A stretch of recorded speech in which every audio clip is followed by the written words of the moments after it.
We have a crisis in the world, tremendous crisis, and also crisis in our consciousness, in us. I see the urgency of change, radical revolution, mutation in the mind. I see it. It is necessary. There is complete quietness of the mind, and that which is silent has vast space. Only then that which is nameless comes into being. This is Urgency of Change, the Krishnamurti podcast.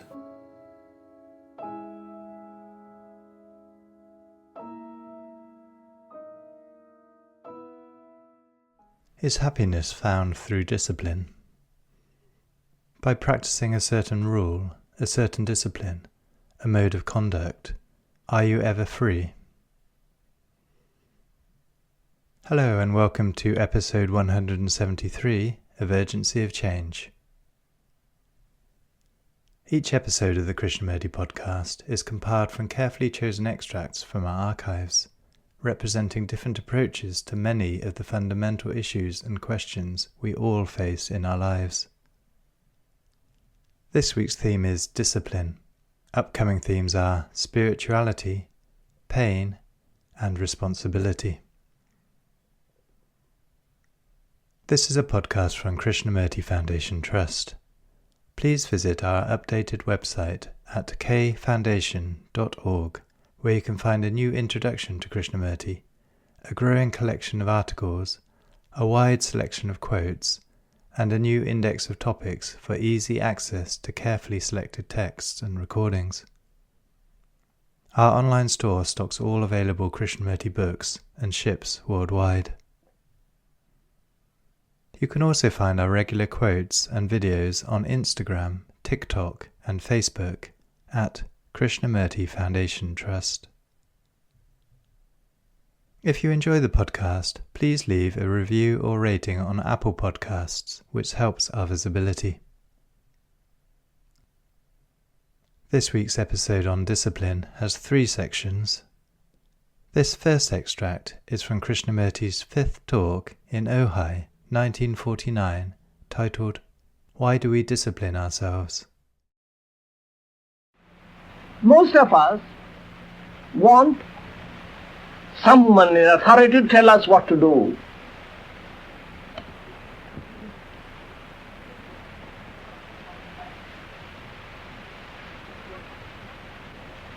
We look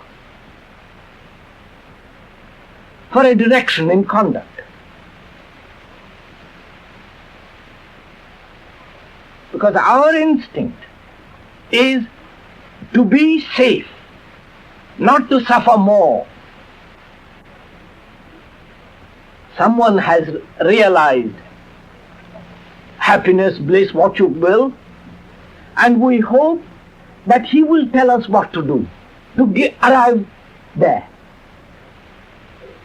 Because that's what we want. We want that same happiness, that same inward quietness, joy, whatever you will.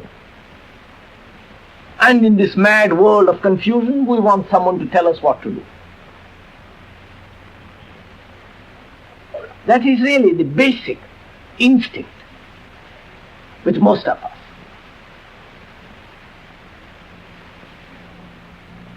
And according to that instinct, we pattern our action.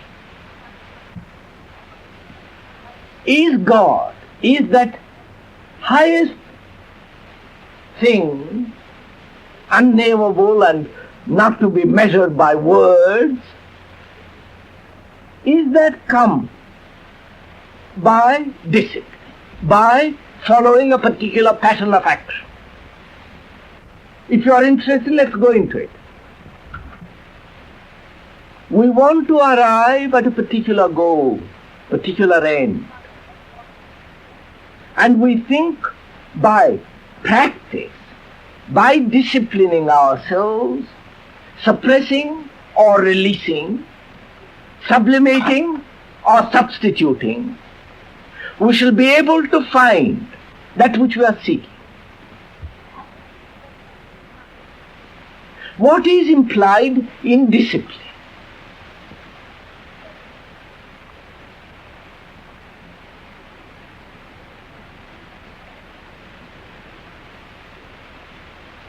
Why do we discipline ourselves? If we do, I doubt if we do, but why do we do it? No, seriously, why do we do it? Is discipline and intelligence, can they go together?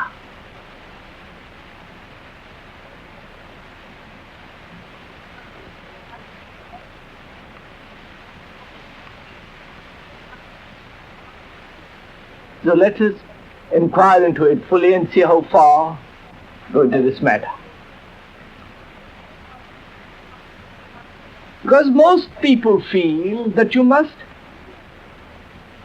through some kind of discipline, subjugate, control the brute, the ugly thing in us.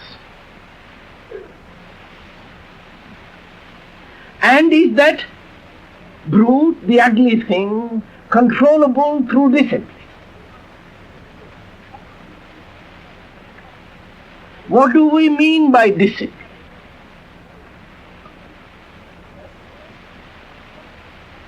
A course of action which promises a reward, which course of action, if pursued, will give us what we want. It may be positive or negative.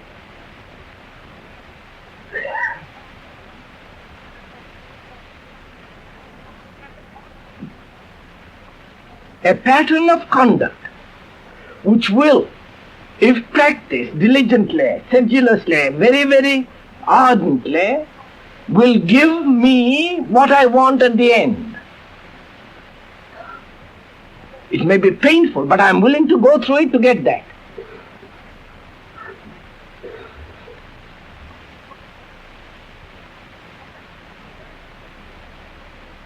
That is the self, which is aggressive, selfish, hypocritical, anxious, fearful, the whole of it. That self, which is the cause of the brute in us, we want to transform it, give it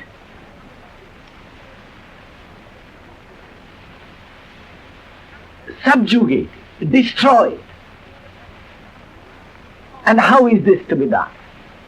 Is it to be done through discipline or through an intelligent understanding of the parts of the self, what the self is, how it comes into being and so on? That is, shall we destroy the brute in man through compulsion or through intelligence? And is intelligence a matter of discipline? Let us for the time being forget what the saints and all the rest people have said. And I do not know if they have said it. Not that I am an expert on saints. But let us go into the matter for ourselves as though you are for the first time looking at this problem. Then we shall have something creative at the end of it, not just quotations of what other people have said, which is so vain and useless.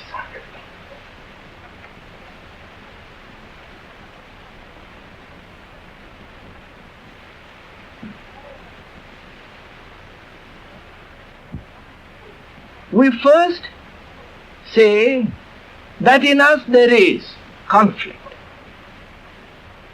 The black against the white, anger against peace, and so on, greed against non-greed. I am greedy, which creates pain, and to be rid of that greed, I must discipline myself. That is, resist any form of conflict which gives me pain, which I call greed. Antisocial, it is antisocial, it is unethical, it is not saintly, and so on, so on, so on. various social, religious reasons, we want to resist.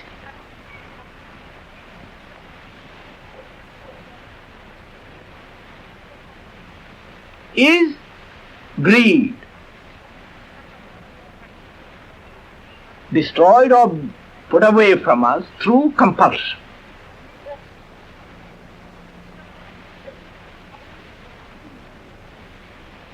First, let's examine the process involved in suppression, in compulsion, in putting it away, resisting. What happens when you do that? When you resist greed? Who is the thing that is resisting greed?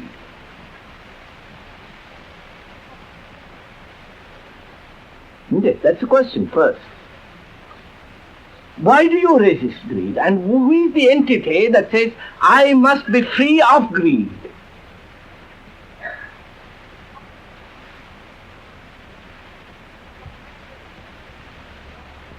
The entity that says, I must be free, is also greed, is he not? Because up to now, greed has paid him. And now it is painful, therefore he says, I must get rid of it. The motive to get rid of it is still a process of greed. Because he wants to be something which he is not. I don't know.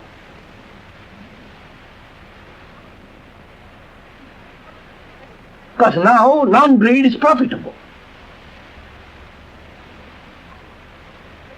So I am pursuing non-greed. But the motive, the intention, is still to be something. To be non-greedy, which is still greed, surely.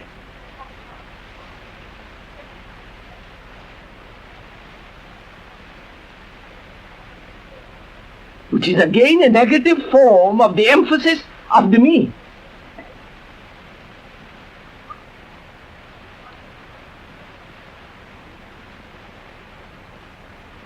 So,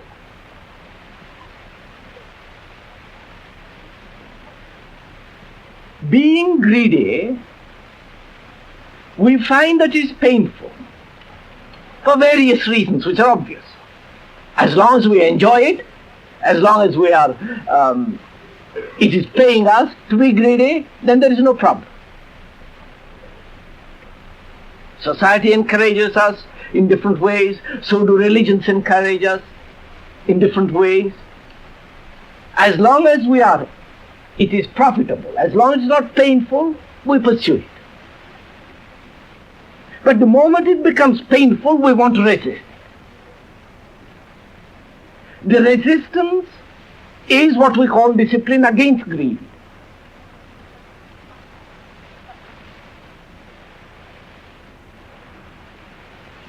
And are we free from greed through resistance, through sublimation, through suppression? Any act on the part of me who wants to be free from greed is still greed. Therefore, any action, any response on my part towards greed is obviously not the solution.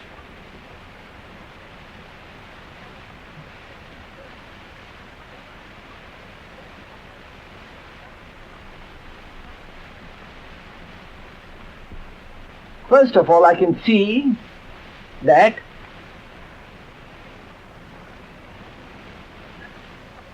there must be a quiet mind, undisturbed mind, to understand anything. Especially something which I do not know. Something which my mind cannot fathom. As the questioner says, God. To find that, to realize that, to understand that, there must be a quiet mind, obviously. To understand anything, any intricate problem, mathematic or relationship or any problem, there must be a certain quiet depth to the mind. And is that quiet depth to the mind come through any form of compulsion? I may compel the superficial mind.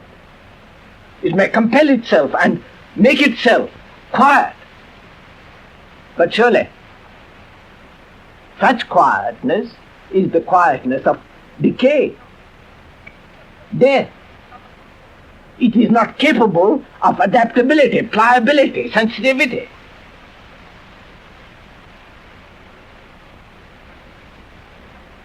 So resistance is not the way. Now to see that requires intelligence, doesn't it?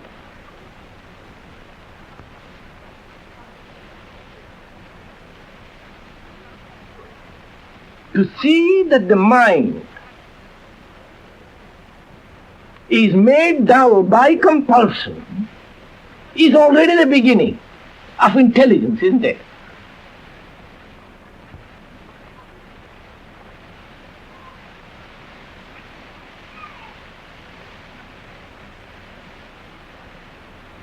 And to see that a discipline which is merely a conformity to a pattern of action through fear, because that is what's implied in disciplining ourselves, because we are afraid not to get what we want.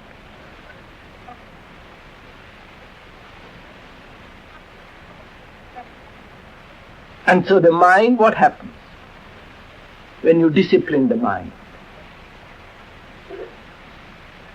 When you discipline your being?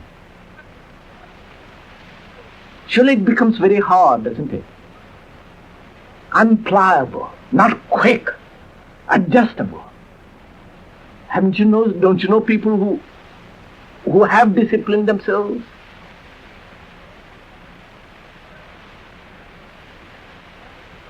If there are such people, the result is obviously a sense of decay in inward conflict which is put away, hidden away, but it is there burning.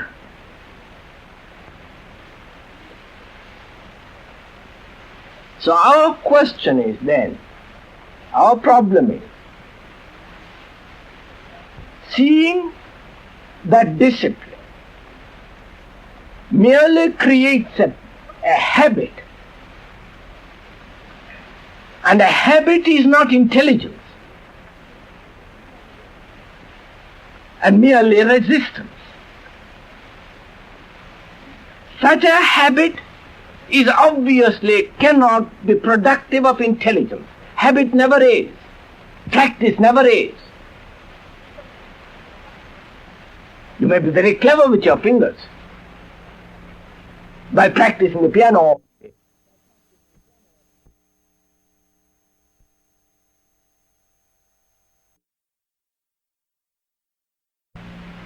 So our question is then, our problem is,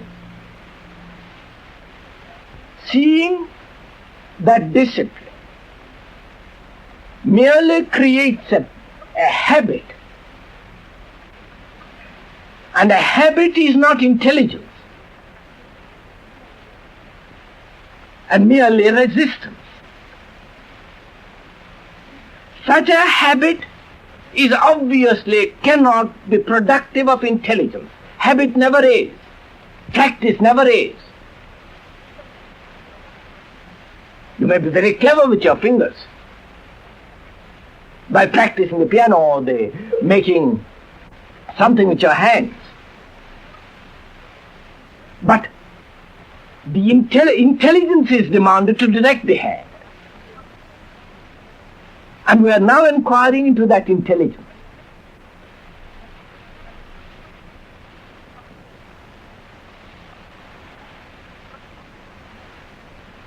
You see somebody whom you consider happy or realized, and he does certain things. And you, wanting that happiness, imitate him. This imitation is called discipline, isn't it?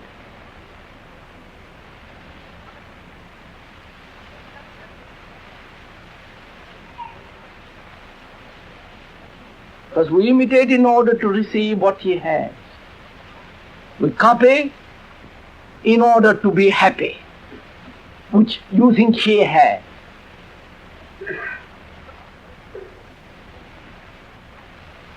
Is happiness come through discipline?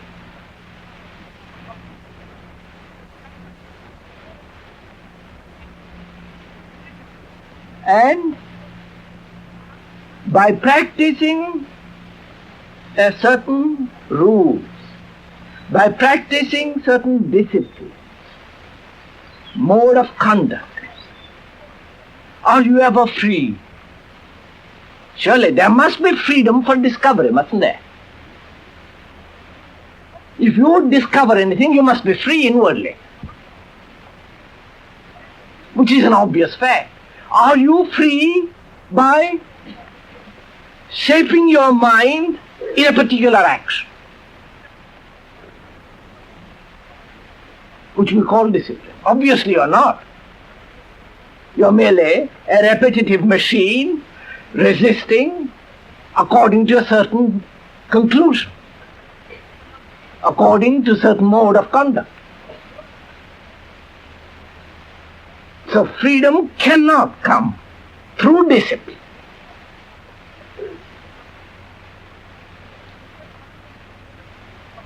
Freedom can only come into being with intelligence. And that intelligence can be awakened, or you have that intelligence the moment you see that any form of compulsion denies freedom, inwardly or outwardly.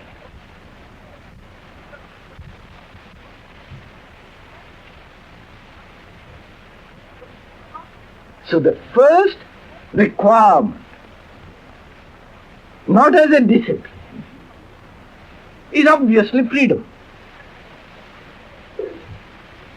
And virtue only gives that freedom. Greed is confusion. Anger is confusion. Bitterness is confusion. When you see that, obviously you are free of them. Not that you are going to resist them, but you see that only in freedom you can discover. And any form of compulsion is not freedom, and therefore no discovery.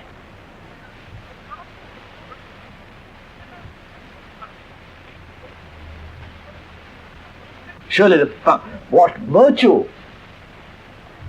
does is gives you freedom. The unvirtuous person is confused person.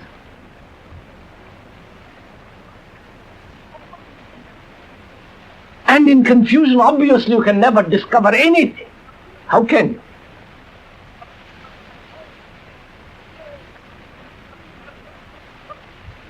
So, to see that virtue is not the end product of a discipline,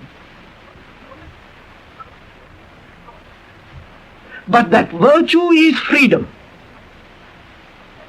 which cannot come through any action which is not virtuous, which is not true to itself. And our difficulty is, most of us have read so much. Most of us have followed so many disciplines, superficially, getting up every morning certain hour, sitting in certain posture, trying to hold our minds in a certain way. Practice, discipline. Because we have been told if you do these things, you will get that. That do these things for a number of years, you will have God at the end of it.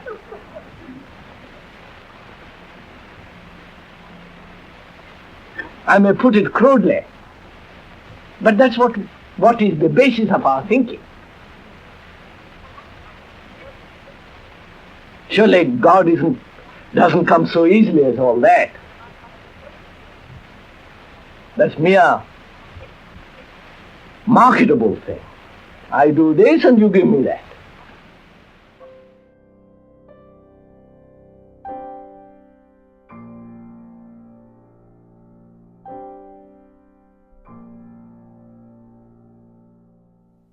The second extract is from the fourth talk in Bombay 1964, titled Discipline Means to Learn. Discipline, the origin of that word, to discipline means to learn, not to conform, not to follow a pattern set by yesterday or by 1,000 yesterdays or by the formula of tomorrow or 10,000 tomorrows.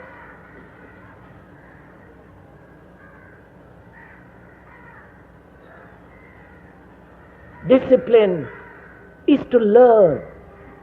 To discipline is to learn, not to conform, not to obey, not to accept,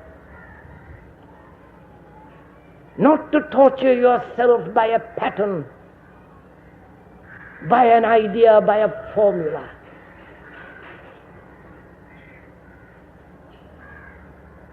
That's what the society, the religion,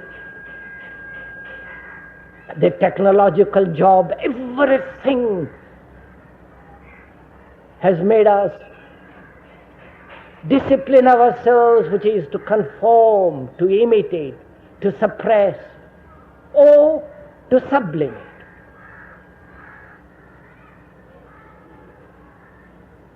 That has not brought us clarity, freedom from confusion, freedom from sorrow. It has not freed the mind so that it can be quiet, feel intensely, without any motive, without any future, without any past, just to feel tremendously.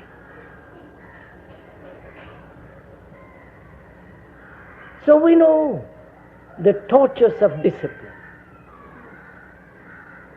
from the most insignificant thing as smoking, and to give up smoking. What extraordinary conflicts you go through about a little thing, just to give up smoking. Though the doctors, the governments have said it's bad for you, may bring cancer, the fear, the punishment, and yet you go on.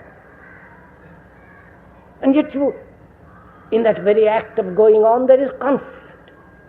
Because you know you should not, for your health, for various reasons, and yet you go on. Because you become a habit. And to break that habit, you form another formula, another habit.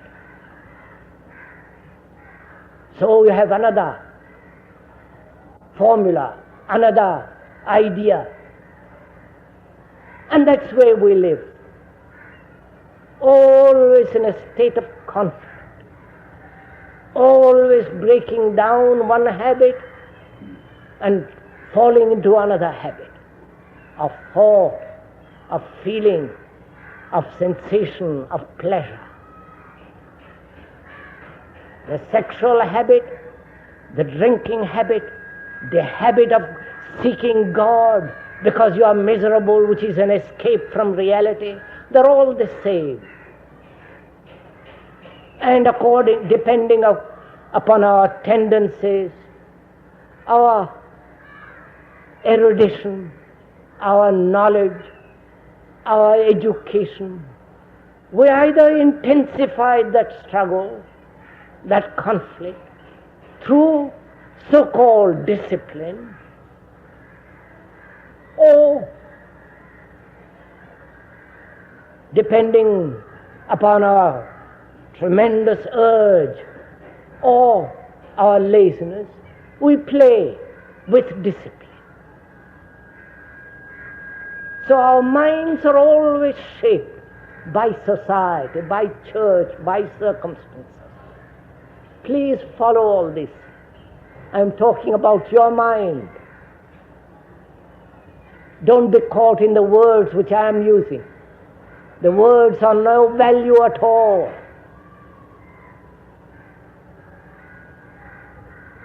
Word is a symbol. Word is a means of communication. It's like the telephone. And if you use the telephone, you don't worship the word. What the telephone conveys to you is important. So, we have lived with disciplines, with the mores, with the custom, which we call morality. The what should be and what should not be. This is the pattern of our existence. A tortured, ugly, ever-endless strife and misery.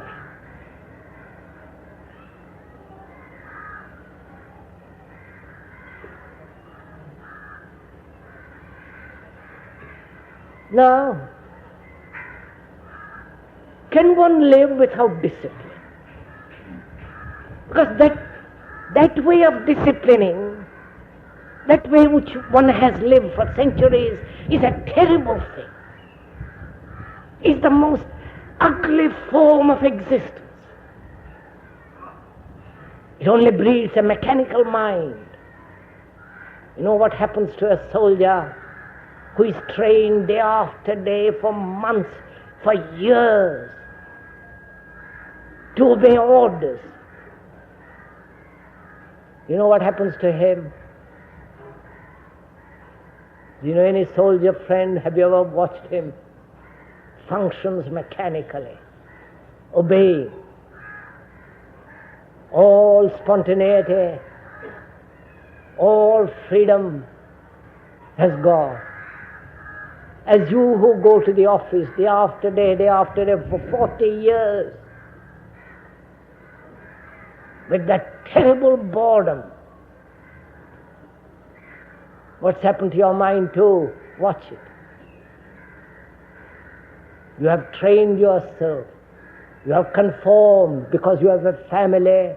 You have to earn a livelihood. You have to support. We know all the innumerable reasons.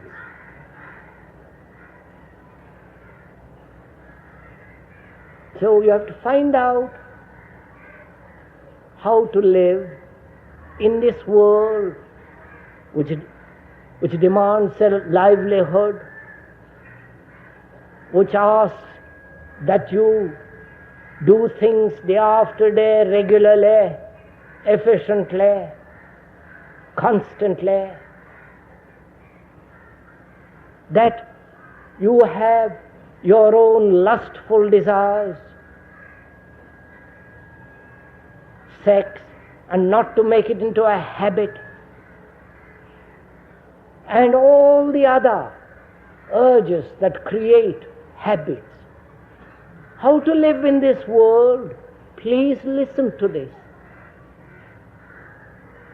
How to live in this world surrounded by all this with complete freedom, without a formula, without twisting the mind, shaping it to conform or be shaped by society. Because a disciplined mind, in the sense, a mind that conforms, a mind that accepts, the mind that follows, imitates, suppresses, such a mind is a stupid, dull, crippled mind forever. It's a dead mind. Whether it be the mind of the holiest of the sannyasis, or the poor, wretched woman, or the man who steals.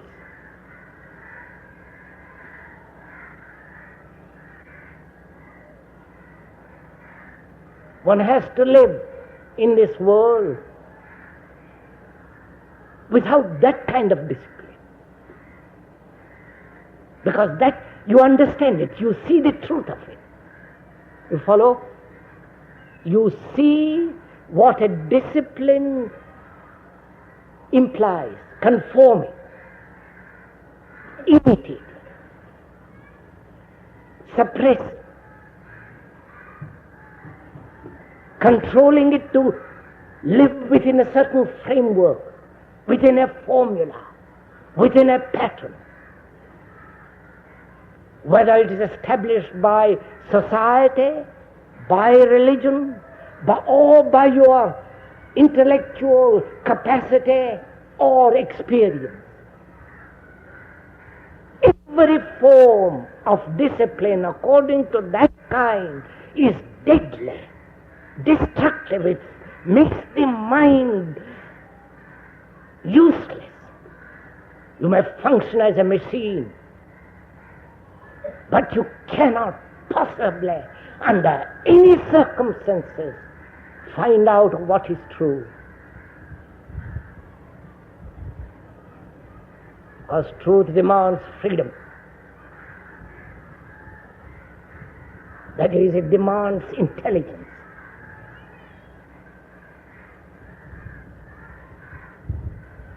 That is, this higher sensitivity and with this awareness, which is to observe. Now, can you live in this world? Please follow it. Please ask yourself, can you live in this world which is becoming more and more mechanistic? Every boy and girl is trained, technologically shaped, where to live is to conform, otherwise you are destroyed by society. You are pushed out if you are not a Catholic, if you are not a Muslim, if you are not a Hindu, Buddhist. Can you live in this world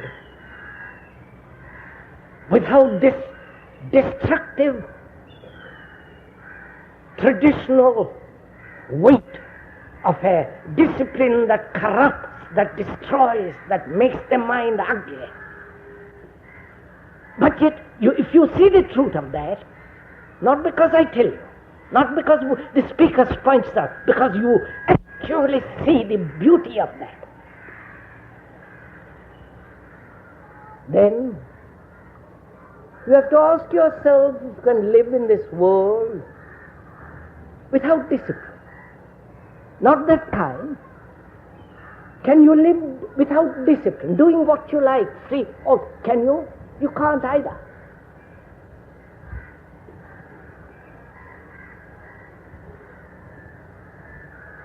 If you do, you'll be in a constant state of endless conflict. So you have to find out for yourself if you can live with intelligence.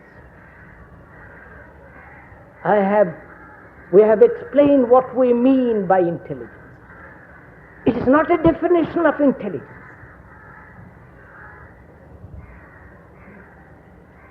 It's not that you're going to repeat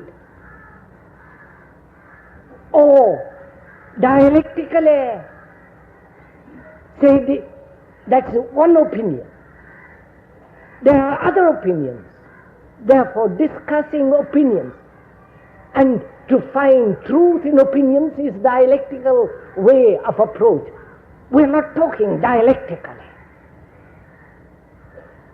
We are saying a fact. Whether you accept it, whether you don't accept it is totally irrelevant.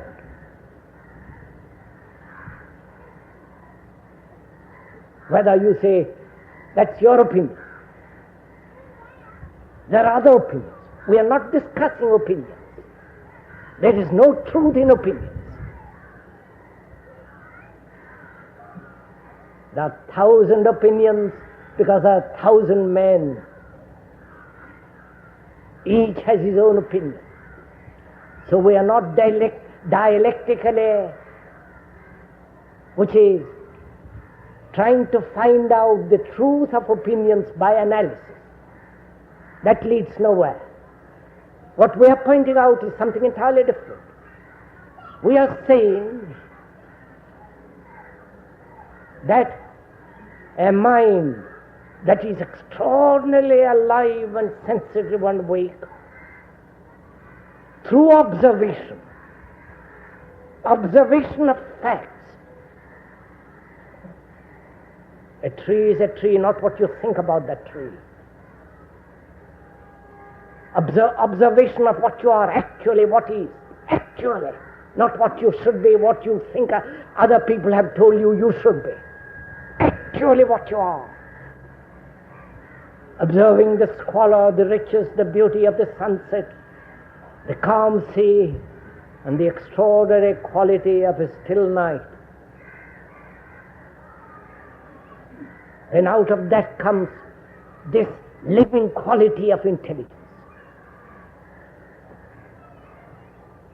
Now,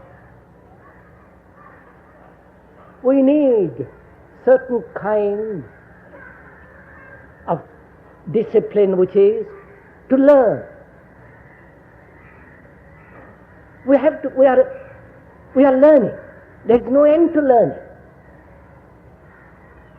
Therefore, there is no end to the form of discipline that comes through intelligence.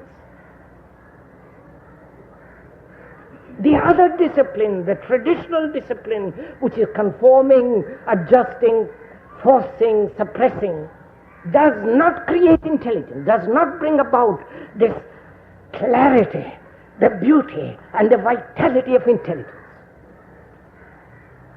But where there is intelligence fully operating, active, then out of that intelligence comes the discipline which is constantly learning. You know, to learn anything about a motor, about your job, how to cook, how to wash dishes, anything.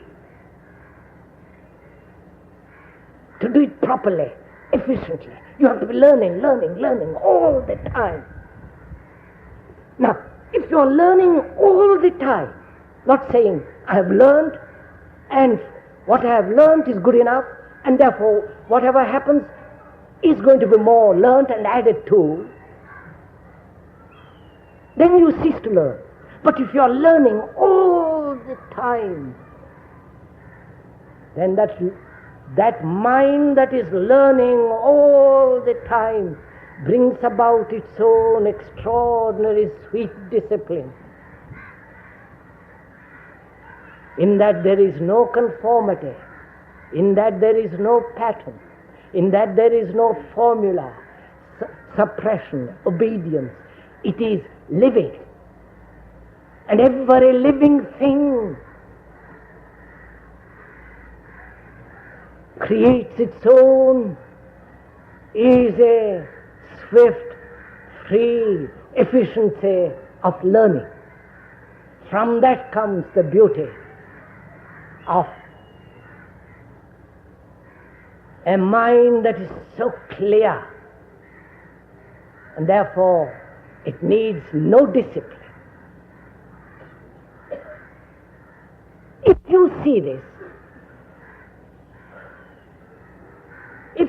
this, see in the sense, not merely hear what has been said, but if you see with the inner eye, with the ear, with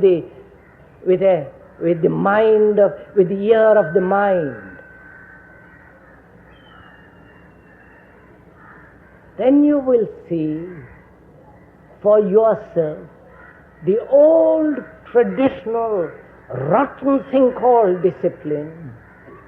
I'm using the word expressly, rotten, because look at your own minds, how shallow, dull, insensitive it has become. If you understand this thing called discipline, which has made man into an ugly thing, then if you see the truth of that, it will drop away from you. You don't have to do anything. You see it only, the truth of that, the falseness of that, only when you are highly sensitive. And with that sensitivity and clarity, observe this whole formulation of discipline. Then you are out of it.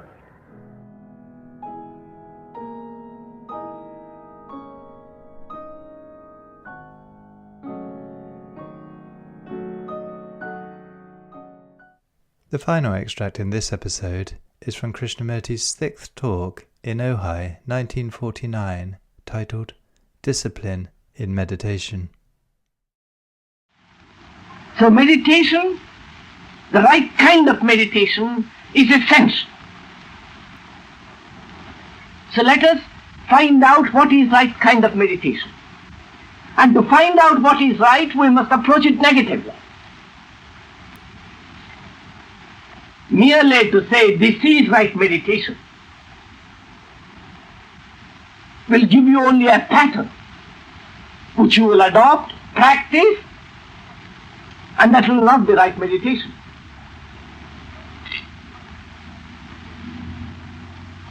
So as I am talking about it, please follow me and experience it as we go along together.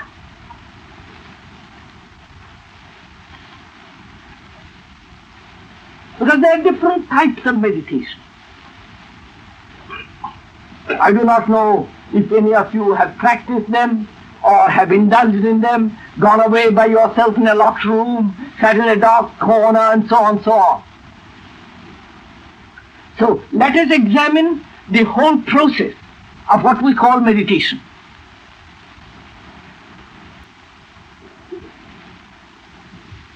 First of all, let us take the meditation in which discipline is involved.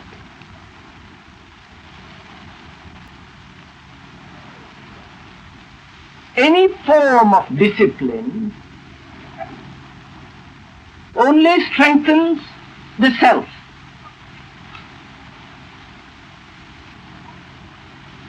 And the self is the source of contention, conflict.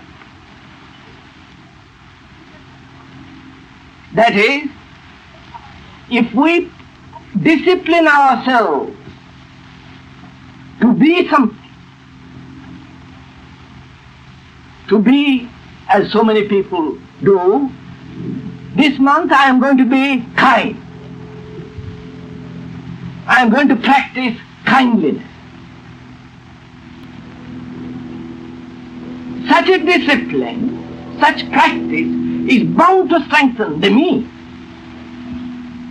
You may be outwardly kind, but surely a man who practices kindliness and is conscious of his kindliness is not kind.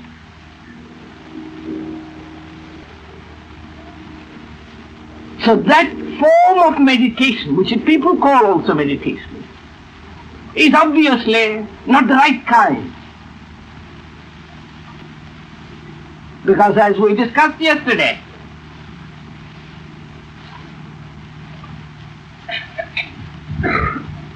if you practice something, in that the mind is caught, and in that there is no freedom.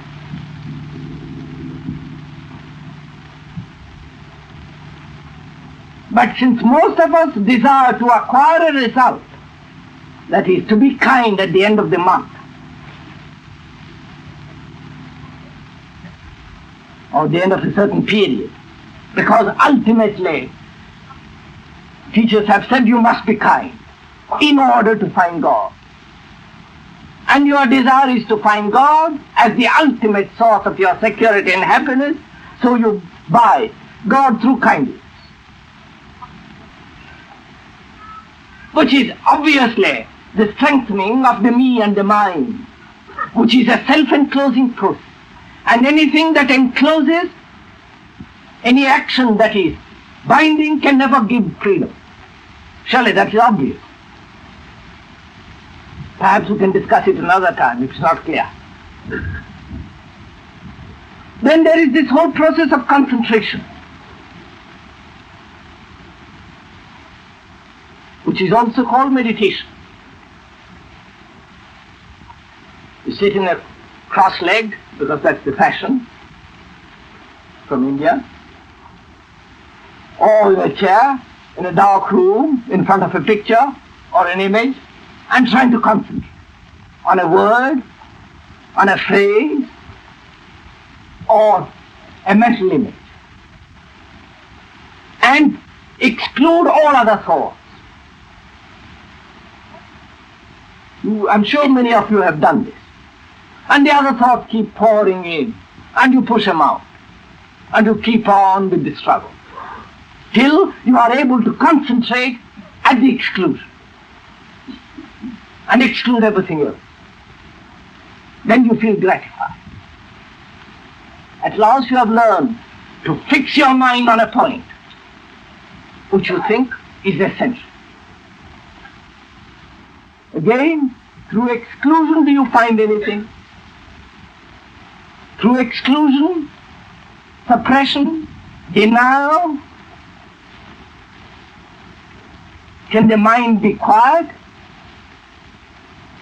Because as I said, there can be understanding only when the mind is really quiet, not suppressed, not so concentrated on an idea that it becomes exclusive. Whether it's a master or some virtue or what you will.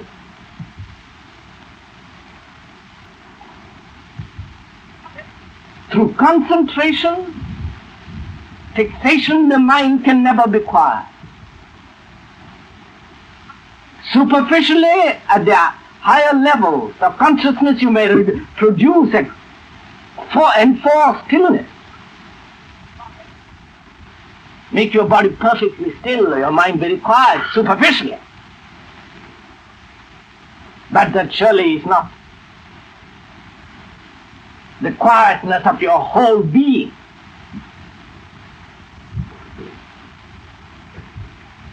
So again, that is not meditation. That's merely a compulsion, putting on the brake. Constant. When the engine wants to run full speed, you soften it, you put on the brake. If you are able to examine every thought that comes into your being, into your mind, go into it fully, completely, think every thought out,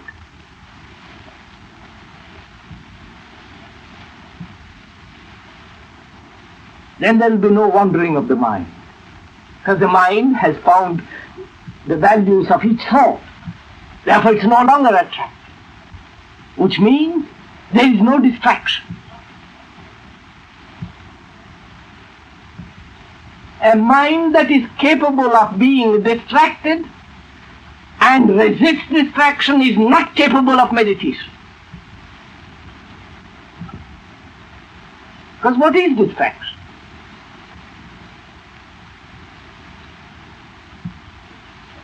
I hope you are experimenting with what I am saying, experiencing as I am talking to find out the truth of all this matter. It is the truth that liberates, not my words and your opinion.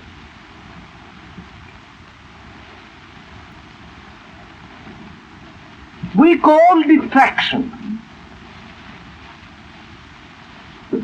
any movement away from that in which we think we should be interested.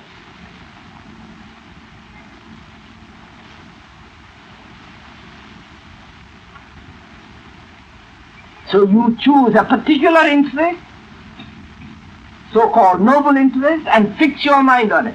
But any movement away from it is a distraction. So you resist distraction. But what makes you choose that one particular interest? Obviously, because it's gratifying, because it gives you a sense of security, a sense of fullness, a sense of otherness. So you say, I must fix my mind on that. And any movement away from it is a distraction.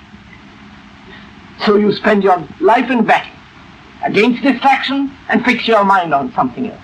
Whereas if you examined every distraction and not merely fix your mind on a particular attraction,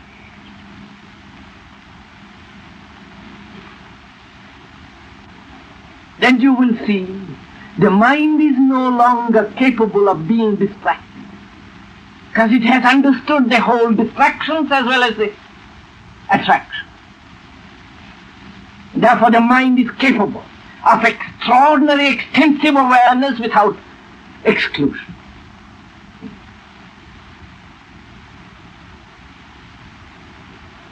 So concentration is not meditation.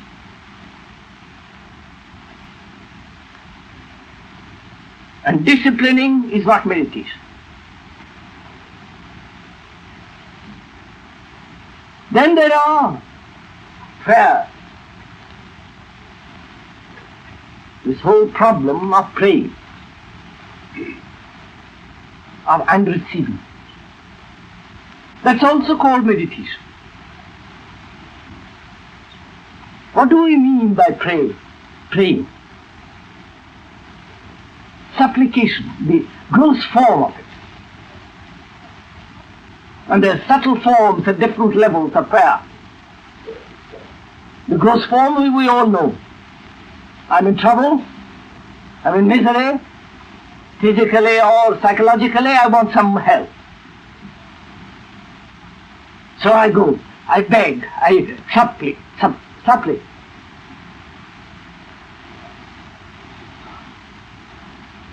And obviously there is an answer. If there was no answer, people wouldn't pray. Millions pray.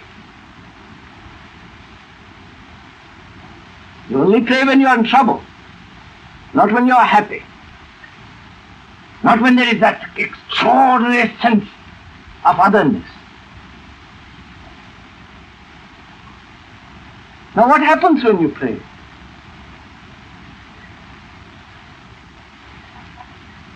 You have a formula, haven't you? By repetition of a formula, the superficial mind becomes quiet, doesn't it?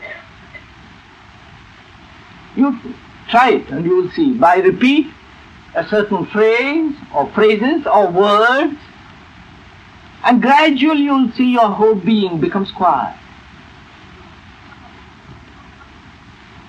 That is, your superficial consciousness is calm.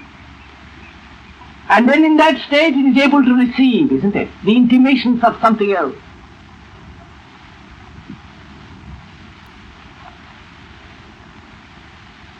So, through calming the mind by a repetitive words, by a repetition, by so-called prayers, you may receive hints and intimations from not only the subconscious, from about you. But surely that is not meditation. Because what you receive must be gratifying, otherwise you will reject it. So your desire when you pray to, and thereby quieting the mind, is the result of the desire to solve a particular problem or a confusion or something which you have not solved, which gives you pain. Therefore you are seeking an answer which will be gratified. And reverse to that answer is, because you say I mustn't seek gratification, I will be open to something which will be painful. The mind is so capable of playing tricks upon itself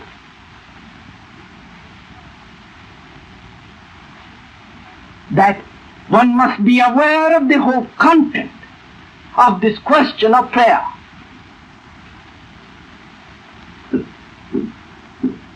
Still again, that's not meditation, is it?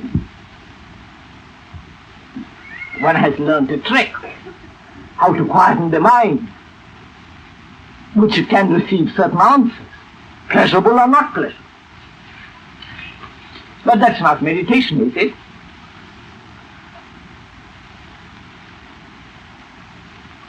And this question of devotion to somebody, pouring out your love to God, to an image, to some saint, to some master. Is that meditation?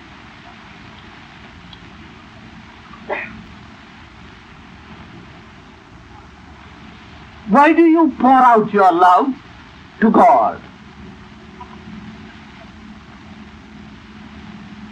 That which you cannot possibly know.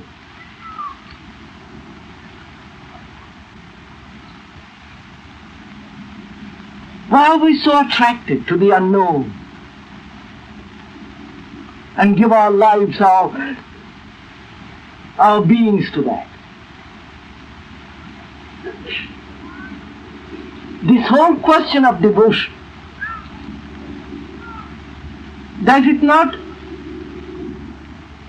indicate that being so miserable in our own lives, having no right relationship with other human beings, we try to project ourselves into something, into the unknown, and worship the unknown.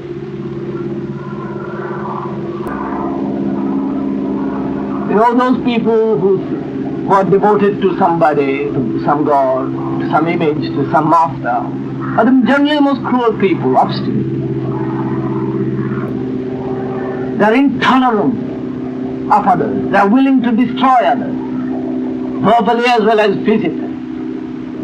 Because they have so identified themselves with that image, with that master, with that experience.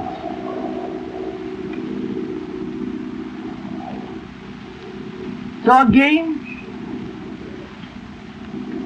the outpouring of devotion to an object, self-created or created by another, is surely not meditation. So what is meditation?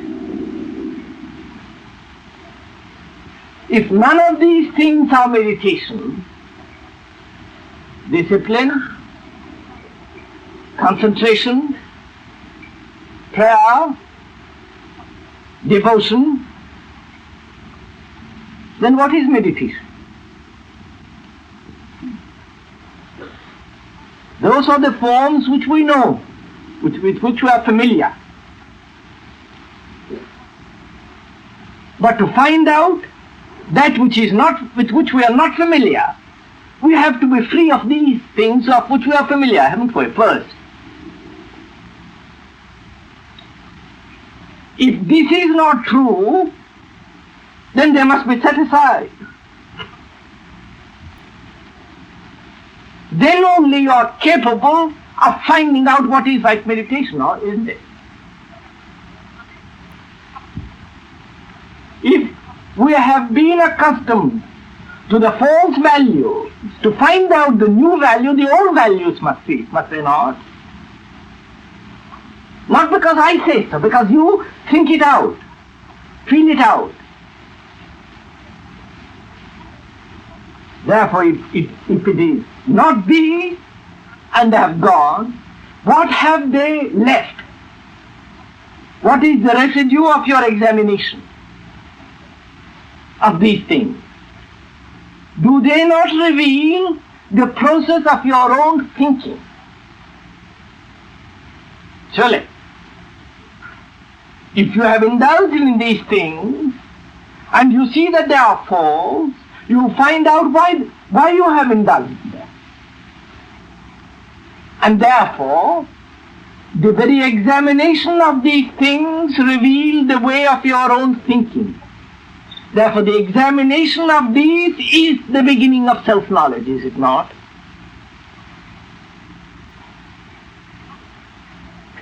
So, meditation is the beginning of self-knowledge.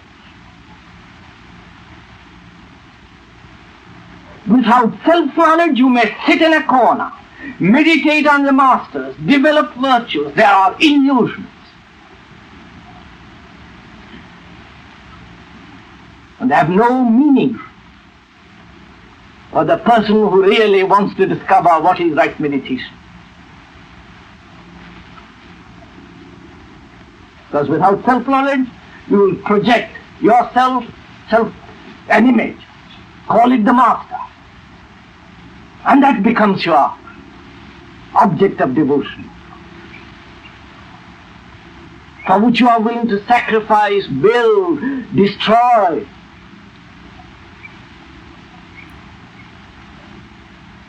Therefore, through self-knowledge, and you can have, there is possibility of self-knowledge only as we examine our relationship to these things which I have explained. Then it reveals the process of your own thinking. Therefore there is a clarity in your own being. And therefore there is the beginning and the understanding of self-knowledge. Without self-knowledge there can be no meditation.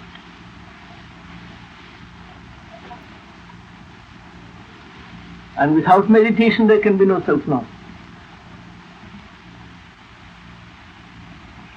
Not shutting yourself up in a corner, sitting in front of a picture, developing virtues, month by month, different virtues each month, green, purple, white and all the rest of it. Or going to churches and performing ceremonies. None of those things are meditation or really spiritual life. Spiritual life begins in the understanding of relationship, which is the beginning of self-knowledge. Now, when you have gone through that and have abandoned all those processes which only reveal the self and its activities, then there is a possibility of the mind not only being superficially quiet but inwardly quiet. There is the cessation of all demands. There is no pursuit of sensation. There is no sense of becoming, myself becoming something in the future or tomorrow. The master, the initiate, the pupil, the Buddha, climbing the ladder of success, becoming something. All that has stopped because all that is implied in the process of becoming. And that there is a cessation of becoming only when there is the understanding of what is. And the understanding of what is shown through self-knowledge, of what one is exactly. And then, when there is the cessation of all desire,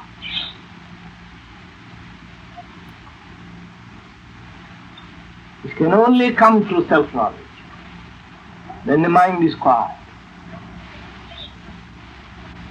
The cessation of desire cannot come through compulsion, through prayer, through devotion, through concentration. All these merely emphasize the conflict of desire and the opposites. And when there is a cessation of all this, then the mind is really still. Not only the superficial mind, the higher levels of the mind, but inwardly, deeply. Then only is it possible for it to receive that which is immeasurable. The understanding of all this is meditation, not just one part of it. Because if we do not know how to meditate, we will not know how to act. Action, after all, is self-knowledge in relationship. and merely to shut yourself in a sacred room with incense burning, reading phrases of other people's meditations and their significance is utterly useless, has no meaning. It's a marvelous escape. But to be aware of all this human activity, which is ourselves, the desire to attain, the desire to conquer, the desire to have certain virtues, all emphasizing the me as important. In the now or in the future, this becoming of the me, being aware of all that in its totality is the beginning of self-knowledge and the beginning of meditation. Then you will see, if you are really aware of this, there comes a marvelous transformation, which isn't a verbal expression, which isn't a verbalization, merely repetition, which is sensation, but actually, really, vigorously that takes place.